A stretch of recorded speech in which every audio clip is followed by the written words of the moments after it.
Hallelujah. ദൈവനാമം മഹത്വപ്പെടുമാറാകട്ടെ. വീണ്ടും ദൈവവചനവുമായി നിങ്ങളുടെ മുമ്പിൽ കടന്നു വരുവാൻ സ്വർഗത്തിലെ ദൈവം സഹായിച്ചതോർത്ത് ഞാൻ ദൈവത്തിന് നന്ദി പറയുന്നു. ഇന്ന് ദൈവാത്മാവ് നമ്മളോട് സംസാരിക്കാൻ പോകുന്ന ദൈവത്തിൻ്റെ മാറ്റമില്ലാത്ത വചനം അപ്പോസ്തലനായ പൗലോസ് എഫേസ്യർക്ക് എഴുതിയ ലേഖനം. അപ്പോസ്തലനായ പൗലോസ് എഫേസ്യർക്ക് എഴുതിയ ലേഖനത്തിൽ നിന്ന് 2:4.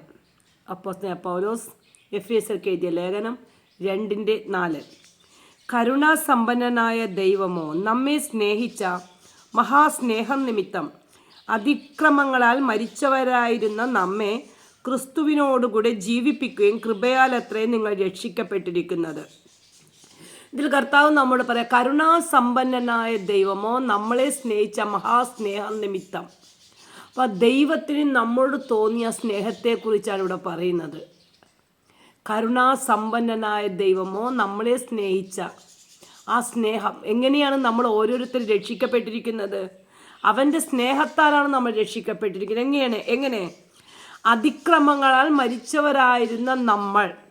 അപ്പോൾ നമ്മുടെ ആത്മാവ് നമ്മൾ ഓരോ ജനനം മുതലേ അതിക്രമങ്ങൾ ചെയ്ത് വളർന്നു വലുതായിട്ടും നമ്മൾ അതിക്രമങ്ങൾ ചെയ്തു. അന്ന് അതിക്രമങ്ങളെല്ലാം ചെയ്ത നമ്മെ ക്രിസ്തുവിനോടുകൂടെ ജീവിപ്പിച്ചു. എപ്പോഴാണ് നമ്മൾ ക്രിസ്തുവിനോടുകൂടെ ജീവിച്ചത്? നമ്മൾ ഓരോരുത്തരും വെള്ളത്താൽ മുങ്ങി സ്നാനപ്പെട്ട് ഉയർത്തെഴുന്നേറ്റപ്പോൾ നമ്മൾ ക്രിസ്തുവിൻ്റെ മകളായി, ക്രിസ്തുവിൻ്റെ മകനായി. അതിക്രമങ്ങളാൽ മരിച്ചവർ നമ്മെ ക്രിസ്തുവിനോടുകൂടി കൃപയാലത്തെ നിങ്ങൾ രക്ഷിക്കപ്പെട്ടിരിക്കുന്നത്. അപ്പം നമ്മൾ ഓരോരുത്തരും വെള്ളത്താൽ മുങ്ങി സ്നാനപ്പെട്ട ഒരു ദൈവ പൈതൽ എന്ന് പറയുമ്പോൾ ദൈവത്തിൻ്റെ കൃപയാലാണ് നമ്മൾ രക്ഷപ്പെട്ടത്. അല്ല, വെള്ളത്താൽ മുങ്ങി സ്നാനപ്പെട്ടെന്ന് പറഞ്ഞിട്ട് ദൈവത്തിൻ്റെ മകനോ മകളോ ഒരിക്കലും ആവത്തില്ല. വെള്ളത്താൽ മുങ്ങി സ്നാനപ്പെട്ട ഒരു മകനും ഒരു മകളും ദൈവഹിതപ്രകാരം ജീവിക്കണം. അവൻ്റെ വാഗ്ദത്തം അനുസരിച്ച് ജീവിക്കണം. അവൻ്റെ കൽപ്പനകൾ അനുസരിച്ച് ജീവിക്കുമ്പോൾ നമ്മൾ കൃപയാലാണ് നമ്മൾ രക്ഷപ്പെട്ടത്. നമ്മൾ അതിനുവേണ്ടി ഒന്നും ചെയ്തിട്ടില്ല. നമുക്ക് വേണ്ടി യേശു കർത്താവ് സകലതും ചെയ്തു കഴിഞ്ഞത് നമ്മൾ വിശ്വസിച്ചപ്പോൾ. ഈ ബൈബിൾ കൃപയാൽ എത്ര രക്ഷിക്കപ്പെട്ടു. ദൈവത്തിന് നമ്മളോട് തോന്നിയ കൃപ എങ്ങനെ? കരുണാസമ്പന്നനായ ദൈവമോ നമ്മളെ സ്നേഹിച്ച മഹാസ്നേഹം നിമിത്തം. നമ്മുടെ ജീവിതത്തിൽ ഭൗതികമായി നമ്മളെ അപ്പനോ അമ്മയോ ഒന്നും ഇത്ര നമ്മളെ സ്നേഹിച്ചിട്ടുണ്ടായില്ല ഈ ദൈവം സ്നേഹിച്ചതുപോലെ. അതുകൊണ്ടാണ് ബൈബിൾ പറഞ്ഞത് കൃപയാലാണ് നിങ്ങൾ രക്ഷിക്കപ്പെട്ടിരിക്കുന്നത്. നമ്മൾ ഓരോരുത്തരും യേശു ക്രിസ്തുവിലൂടെ രക്ഷപ്പെട്ടത് ദൈവത്തിൻ്റെ കൃപയാലാണ്. ഇപ്പോൾ കർത്താവ് എന്നിട്ട് അടുത്തത് പറയാം, ക്രിസ്തു യേശുവിൽ അവനോടുകൂടെ ഉയർത്തെഴുന്നേൽപ്പിച്ച് സ്വർഗത്തിൽ അവനോടുകൂടെ ഇരുത്തുകയും ചെയ്തു. പിതാവിൻ്റെ വലതുഭാഗത്ത് യേശു കർത്താവ് ഇരിക്കുന്നുണ്ടെങ്കിൽ നമ്മളും യേശു കർത്താവിൻ്റെ വലതുഭാഗത്ത് ഇരിക്കുന്നതിനെ കുറിച്ച് നമ്മളും ചിന്തിക്കണം. ഭൂമിയിൽ നടക്കുന്നതോ ഭൂമിയിൽ ഇരിക്കുന്നതോ ഭൂമിയിൽ കാണുന്നതോ അല്ല വിശ്വസിക്കേണ്ടത്. എൻ്റെ കർത്താവ് എന്നെ സ്നേഹിച്ച മഹാസ്നേഹം നിമിത്തം അതിക്രമങ്ങളാലും മരിച്ചവരായിരുന്ന എന്നെ പുത്രനോടുകൂടെ ഉയർത്തെഴുന്നേൽപ്പിച്ച് പിതാവിൻ്റെ വലതുഭാഗത്ത് യേശു കർത്താവ് ഇരുന്നതുപോലെ ഞാനും യേശു കർത്താവിൻ്റെ വലതുഭാഗത്തിരിക്കുമ്പോൾ യേശു ക്രിസ്തുവിനുള്ള സകല ദാനങ്ങളും പിതാവായ ദൈവം പുത്രനിലൂടെ എനിക്ക് ചെയ്തു കഴിഞ്ഞു. ഇനി ചെയ്യാമെന്നല്ല പറഞ്ഞത്, ചെയ്തു കഴിഞ്ഞു. ക്രിസ്തു യേശുവിൽ അവനോടുകൂടെ ഉയർത്തെഴുന്നേൽപ്പിച്ച് സ്വർഗത്തിൽ അവനോടുകൂടെ ഇരുത്തുകയും ചെയ്തു. ക്രിസ്തു യേശുവിൽ നമ്മോടുള്ള ദയയിൽ തൻ്റെ കൃപയുടെ അത്യന്തധനത്തെ വരും കാലങ്ങളിൽ കാണിക്കേണ്ടതിനും തന്നെ. അപ്പം ദൈവത്തിൻ്റെ അത്യന്ത ധനം, മറഞ്ഞിരിക്കുന്ന ധനങ്ങൾ നമുക്ക് കാണിക്കാനാണ്. മറഞ്ഞിരിക്കുന്ന മർമ്മങ്ങൾ നമുക്ക് വെളിപ്പെടുത്തി ലോകക്കാരെ കാണിക്കാനാണ് കൃപയാൽ ദൈവം നമ്മളെ തെരഞ്ഞെടുത്തത്. ആ ദൈവത്തിന് സ്നേഹം തോന്നി. അന്ന് ഈ സ്നേഹം എന്തുകൊണ്ട് ലോകത്തിലെ എല്ലാ മക്കളോടും തോന്നാത്തത്? സ്വന്തം മക്കളോട് ദൈവത്തിന് പ്രത്യേക ഒരു സ്നേഹമാണ്. നമ്മളെ കൃപയാൽ തെരഞ്ഞെടുത്തതാണ് ദൈവം. നമ്മൾ അപ്പനമ്മമാർ ചെയ്ത നല്ല പ്രവൃത്തി കൊണ്ടല്ല, ദൈവത്തിന് നമ്മളോട് തോന്നിയ സ്നേഹം, ആ കൃപയാലാണ് നമ്മളെ ദൈവം തെരഞ്ഞെടുത്തിരിക്കുന്നത്. ഇവിടെ പറ ക്രിസ്തുയേശു നമ്മളുടെ ദൈവം തൻ്റെ കൃപയുടെ അത്യന്തദാനത്തെ വരും കാലങ്ങളിൽ കാണിക്കേണ്ടതിന് ദൈവത്തിൽ മറഞ്ഞിരിക്കുന്ന സകല മർമ്മങ്ങളും ദൈവം തെരഞ്ഞെടുത്ത മക്കളിലൂടെ കാണിക്കാനാണ് ദൈവം നമ്മളെ കൃപയാൽ തെരഞ്ഞെടുത്തത്. നമുക്കറിയാം ഈ കേരളത്തിലൊക്കെ എത്രമാത്രം ദൈവഭക്തന്മാരുണ്ടല്ലേ. എല്ലാവരും ദൈവം തെരഞ്ഞെടുത്തോ? ഇല്ല. ദൈവത്തിൻ്റെ കൃപയാൽ ദൈവം തെരഞ്ഞെടുത്തവരാണ് അവരെ ഓർത്ത് ഞാൻ ദൈവത്തെ സ്തുതിക്കുന്നേ. ദൈവത്തിൻ്റെ അത്ഭുതങ്ങളും അടയാളങ്ങളും വീര്യപ്രവൃത്തികളും ദൈവം അവരിലൂടെ കാണിക്കാനാണ് ദൈവം അവരെ തെരഞ്ഞെടുത്തിരിക്കുന്നത്. അതോർത്ത് നമ്മൾ ദൈവത്തെ സ്തുതിക്കണം. ഹല്ലേലൂയ. നിങ്ങൾ വിശ്വാസം മൂലം കൃപയാലാണല്ലോ നിങ്ങൾ വിശ്വാസം മൂലം രക്ഷിക്കപ്പെട്ടിരിക്കുന്നത്. അതിന് നിങ്ങൾ കാരണമല്ല, അത് ദൈവത്തിൻ്റെ ദാനമാണ്. കണ്ട, ഒരിക്കലും നമ്മൾ ആരും ഇതിനൊരു കാരണമല്ല. ഇത് ദൈവം തന്നൊരു ദാനമാണ്. ദൈവം തെരഞ്ഞെടുത്ത മക്കളാണ് നമ്മൾ. ദൈവത്തിൻ്റെ ദാനമാണ്.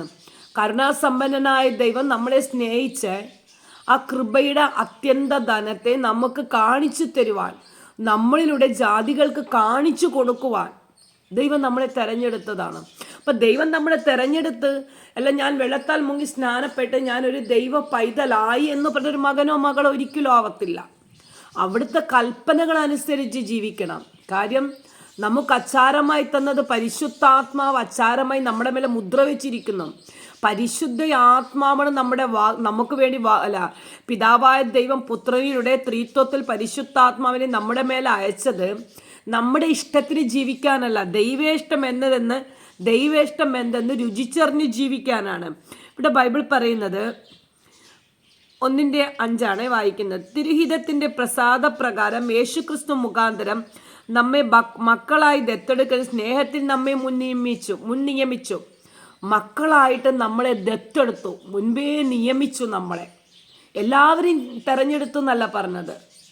ദൈവത്തിന് സ്നേഹം തോന്നി കൃപയാൽ ദയയാൽ അലിവാൽ തോന്നിയ മക്കളെ ദൈവം മക്കളായി തെരഞ്ഞെടുത്തു, സ്നേഹത്തിൽ നിയമിച്ചു. മുൻപേ നമ്മളെ നിയമിച്ചു കഴിഞ്ഞു. ദൈവത്തിൻ്റെ വേല ചെയ്യുന്ന മക്കളായി. നിങ്ങളുടെ രക്ഷയുടെ സുവിശേഷമായ സത്യവചനം കേട്ട് അവനിൽ വിശ്വസിച്ചവരായ നിങ്ങളെയും വാഗ്ദത്തത്തിൻ്റെ പരിശുദ്ധാത്മാവിനാൽ അവൻ മുദ്ര വെച്ചിരിക്കുന്നു. അപ്പം നമ്മുടെ മേലൊരു മുദ്രയുണ്ട്. ആ മുദ്ര ജനങ്ങൾക്ക് കാണുന്നതല്ല. അത് ദൈവം നമ്മുടെ മേലെ മുദ്ര വെച്ചിരിക്കുന്നത്. വാഗ്ദത്തത്തിൻ്റെ പരിശുദ്ധാത്മാവിനെ നമ്മുടെ മേലെ മുദ്ര വെച്ചിരിക്കുന്നത്. ആ മുദ്രയെ പൊട്ടിക്കാൻ ആർക്കും പറ്റത്തില്ല. ദൈവമക്കളെ, നമ്മൾ മകളാണെന്നുള്ളതിലാണ് പരിശുദ്ധാത്മാവ് നമ്മുടെ മേലെ മുദ്ര വെച്ചിരിക്കുന്നത്. ആ മുദ്ര ഇന്ന് വരെ ആർക്കും പൊട്ടിക്കാൻ പറ്റിയിട്ടുമില്ല. അപ്പം ദൈവം നമ്മുടെ ഇഷ്ടപ്രകാരമല്ല ദൈവം നമ്മളെ തെരഞ്ഞെടുക്കുന്നത്. അല്ല നമ്മുടെ പണമോ പദവിയോ പ്രശസ്തിയോ കൊണ്ടും അല്ല. നമ്മളോട് ദൈവത്തിന് തോന്നിയ സ്നേഹ മനസ്സലിവ് അല്ല. അതിനുവേണ്ടി ഞാനോ നിങ്ങളോ ഒന്നും ചെയ്തിട്ടുമില്ല. ദൈവം തെരഞ്ഞെടുത്ത മക്കളെ ആര് കുറ്റം വിധിക്കുമെന്നല്ലേ വചനം ചോദിച്ചത്. കൃപയാൽ നമ്മളെ ഓരോരുത്തരെയും ദൈവം തെരഞ്ഞെടുത്ത് കഴിഞ്ഞിട്ട് ആ വാഗ്ദത്തം നമ്മളിൽ നിലനിൽക്കണമെങ്കിൽ, നമ്മളിൽ ആ വാഗ്ദത്തം മുന്നോട്ട് കൊണ്ടുപോകണമെങ്കിൽ കൽപ്പനകൾ അനുസരിച്ചാൽ മാത്രമേ നമുക്ക് മുൻപോട്ട് പോകാൻ പറ്റത്തുള്ളൂ. ഹല്ലേലൂയ. അവൻ്റെ കൽപ്പനകൾ എന്തൊക്കെയാണ്? അവൻ്റെ 10 കൽപ്പനകൾ നമ്മൾ അനുസരിക്കണം. എന്നാൽ മാത്രമേ ഞാൻ ദൈവത്തിൻ്റെ ഒരു മകളും ദൈവത്തിൻ്റെ ഒരു മകനും ആകും. ഒരുപാട് പാട്ട് പാടുന്നവരാണ്, ഒരുപാട് പ്രസംഗിക്കുന്നവരാണ്, ഒരുപാട് ദൈവ വചനം വായിക്കുന്നതാണ്, പ്രാർത്ഥിക്കുന്നവരാണ്. ഇതിലൊന്നുമല്ല കാര്യം. ദൈവം തെരഞ്ഞെടുത്ത മക്കൾ ദൈവഹിതപ്രകാരം ജീവിക്കും. നമുക്കൊരു പണത്തെ കാണുമ്പോൾ നമ്മൾ പണത്തെ പിറകെ ഒരിക്കലും പോകത്തില്ല. കാര്യം നമ്മൾക്ക് അങ്ങനെ പോകണമെന്ന് തോന്നുമ്പോൾ നമ്മുടെ അകത്ത് പരിശുദ്ധാത്മാവ് പറയും, ഞാൻ നിന്നെ മുദ്ര വെച്ചിരിക്കുന്നു, എൻ്റെ വഴി നിന്നിലൂടെ കാണിക്കാനാണ്, ജനങ്ങളെ രക്ഷയിലേക്ക് കൊണ്ടുവരുവാനാണ് ഞാൻ നിന്നെ തെരഞ്ഞെടുത്തത്. അപ്പോൾ പ്രതിസന്ധികൾ വരും, അനേക പ്രതിസന്ധികൾ നമ്മുടെ ജീവിതത്തിൽ വരും. പതറിപ്പോകരുത്. വീഴ്ച വരും, താഴ്ച വരും, വേദന വരും, കണ്ണുനീര് വരും, കഷ്ടത വരും, ദുഃഖം വരും, നിരാശ വരും. പക്ഷെ അവിടെ ഒന്നും നോക്കാതെ മുന്നോട്ട് വെച്ച കാൽ മുന്നോട്ട് തന്നെ. കാര്യം കൃപയാലാണ് എന്നെയും നിങ്ങളെ രക്ഷപ്പെടുത്തിയത്. ദൈവം കൃപയാലാണ് സ്നേഹിച്ചത്. അതുകൊണ്ട് അവൻ്റെ മറഞ്ഞിരിക്കുന്ന മർമ്മത്തിൻ്റെ കൃപാദനം ഇന്നതെന്ന് ജാതികൾക്ക്, ജനങ്ങൾക്ക് കാണിക്കുവാൻ ദൈവം നമ്മളെ തെരഞ്ഞെടുത്തതാണ്. അപ്പം നമ്മുടെ ഇഷ്ടത്തിന് ജീവിച്ചാൽ ദൈവത്തിൻ്റെ വാഗ്ദത്തം നമ്മുടെ മേലെ കിട്ടത്തില്ല. അതെ, ഞാൻ വെള്ളത്താൽ മുങ്ങി സ്നാനപ്പെട്ട മകനാണ് അല്ലെങ്കിൽ മകളാണ്, ഞാൻ ബൈബിൾ വായിക്കുന്നുണ്ട്, പ്രാർത്ഥിക്കുന്നുണ്ട്, പ്രസംഗിക്കുന്നുണ്ട്, പാട്ട് പാടുന്നുണ്ട്, ദൈവത്തിൻ്റെ ദാനം കിട്ടണമെന്നില്ല. ഇതൊക്കെ ചെയ്യാം, ഇതെല്ലാവർക്കും ചെയ്യാം. പക്ഷേ ദൈവം തെരഞ്ഞെടുത്ത മക്കൾ എന്തു കണ്ടാലും, ഇനി നമ്മുടെ മുൻപിൽ എത്രയൊക്കെ വാഗ്ദത്തങ്ങൾ മനുഷ്യൻ തന്നാലും അതിലൊന്നും നമ്മൾ വീണു പോവരുത്. ദൈവം നമ്മളെ വിളിച്ച വിളി ഏത് വിളി? ഉന്നത വിളി. ആ ഉന്നത വിളിയിൽ തന്നെ നമ്മൾ നോക്കിപ്പോകണം. എത്ര വലിയ കാറ്റടിച്ചാലും വീണു പോവരുത്. എൻ്റെ ദൈവം എനിക്ക് വേണ്ടി എഴുന്നേൽക്കും. ശത്രുക്കൾ എത്രമാത്രം എൻ്റെ മുൻപിൽ വന്നാലും യഹോവയായ ദൈവം ഒരു മഹാവീരനായി എന്നോട് കൂടെയുണ്ട്.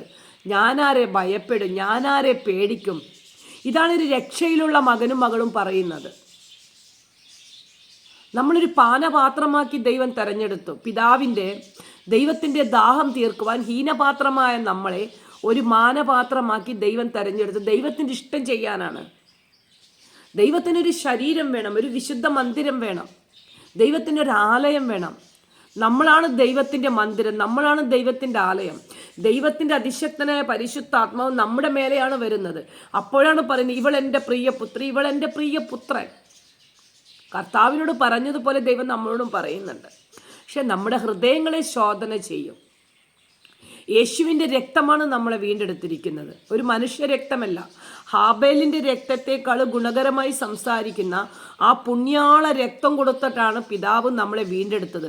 പുത്രനെ ആദരിക്കാതെ, സ്വന്തം പുത്രനെ ആദരിക്കാതെ നമുക്ക് വേണ്ടി പുത്രനെ കാൽവറിക്കുരിശ് യാഗമായി അർപ്പിച്ച ആ ദൈവം നമ്മൾ ഇത്രമാത്രം സ്നേഹിക്കുന്നുണ്ടെങ്കിൽ ദൈവത്തിൻ്റെ കൽപ്പന വിട്ട് പുറത്തോട്ട് പോകരുത്. ദൈവം ഒരു മതിൽ വെച്ചിരിക്കുന്നേ നമുക്ക് മുൻപിൽ. ആ മതിൽ വിട്ട് പുറത്ത് ചാടരുത്. പുറത്തൊരുപാട് നല്ല വാഗ്ദത്തങ്ങളൊക്കെ നമുക്ക് കാണാം, പക്ഷെ ഒരിക്കലും പുറത്തു പോകരുത്. ദൈവം വെച്ച ആ മതിലിൻ്റെ അകത്തായിരിക്കണം നമ്മൾ. മതിൽ ചാടിയാൽ എന്തു സംഭവിക്കും? നമുക്ക് ആ മതിലിൻ്റെ അകത്ത് നിൽക്കണം. പരിശുദ്ധാത്മാവ് നമ്മളെ മുദ്ര വെച്ചു, അഗ്നി കൊണ്ട് വേലി കെട്ടി, ആ വേലിക്കകത്ത് നമ്മൾ നിൽക്കണം. ദൈവേഷ്ടം ഇന്നതെന്ന് രുചിച്ചറിയണം. വേദപുസ്തകം വായിക്കുമ്പോൾ എന്നെക്കുറിച്ചും നിങ്ങളെക്കുറിച്ചും ദൈവം എന്താണ് എഴുതിയിരിക്കുന്നത് ഇതിൽ നമുക്ക് കാണാൻ പറ്റും. ഇതനുസരിച്ച് നമ്മൾ ജീവിക്കണം. ആരൊക്കെ നഷ്ടപ്പെട്ടോ? ചില സമയങ്ങളിൽ നിങ്ങൾ ഈ വിശ്വാസത്തിലേക്ക് വരുമ്പോൾ ഒരുപാട് നഷ്ടങ്ങളും ഒരുപാട് ഒരുപാട് ഒറ്റപ്പെടൽ നിങ്ങൾ സംഭവിക്കാം. പതറിപ്പോകരുത്.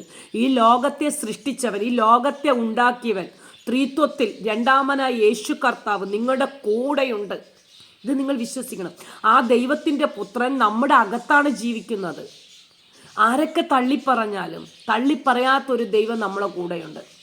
ഒരിക്കലും കൈവിടത്തില്ല, ഒരിക്കലും ഞാൻ നിന്നെ ഉപേക്ഷിക്കത്തില്ല എന്ന് പറഞ്ഞവൻ്റെ വാക്കനുസരിച്ച് മുന്നോട്ട് പോകണം. തളരരുത്, വീണു പോകരുത്. ഒരു ഉറച്ച തീരുമാനം യേശു ക്രിസ്തുവിൽ നമുക്കുണ്ടാകണം.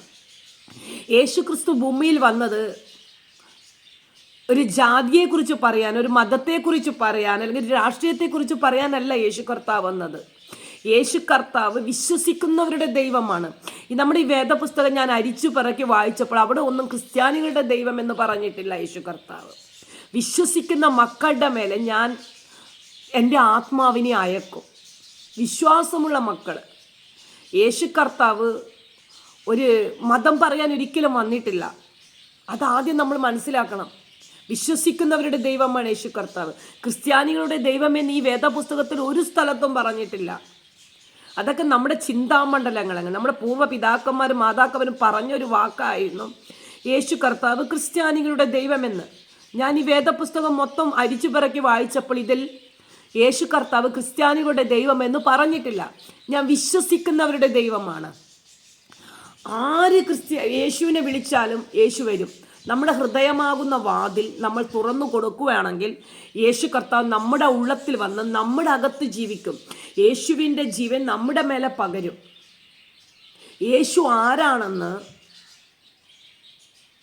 ജനങ്ങൾക്ക് കാണിച്ചു കൊടുക്കാനാണ് യേശു നമ്മുടെ ഉള്ളത്തിൽ വരുന്നത്. യേശുവിൻ്റെ പ്രവൃത്തി നമ്മളിലൂടെ കാണിക്കാനാണ് ദൈവം വരുന്നത്.